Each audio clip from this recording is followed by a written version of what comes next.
What were your learnings and the coverage of this election? Even though you are not on the ground, you covered it with your team here. What was different from this election compared to previous elections? Yeah, I think the beavers first, because... So it's the first time the beavers were being used? Yeah, this is the first time the beavers have been used in an election of this magnitude. The off-cycle elections in Anambra, in Ekiti, and Osun, so it was implemented. Okay. And it was actually very, very successful. So, but those were in small numbers? In smaller numbers. But in a general number, or on a bigger scale, this was the first time the machine was actually introduced. And also, the conversation has been about the mode of transmission. Okay. You know? So now the opposition, and of course the ruling party, are arguing that INEC broke its own rule.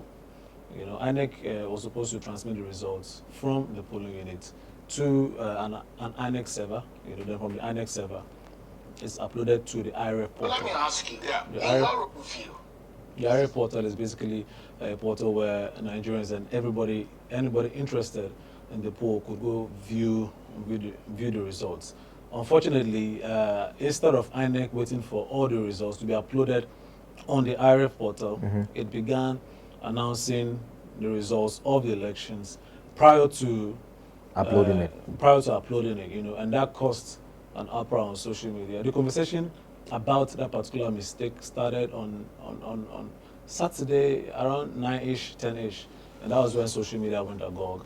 And they released a statement that it was a technical glitch, you know, and they still wanted to proceed with announcing the results. But irrespective, that has been a controversy.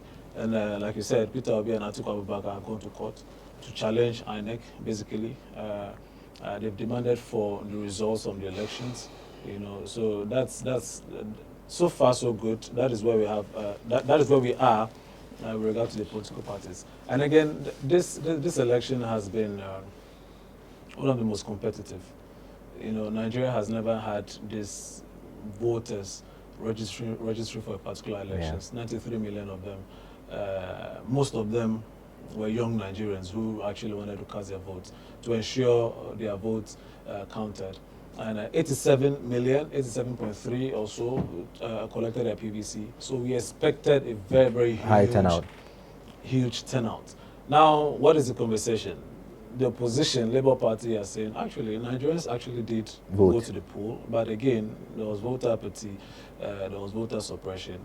There are videos that have actually come out to explain that, okay, this could be the reason why the voter turnout was low. The ruling party are also, giving the excuse with regard to why we had just 23 million or 25 million Nigerians coming out to vote out of 87 million, you know, which signifies the least in Nigeria's history, 27%.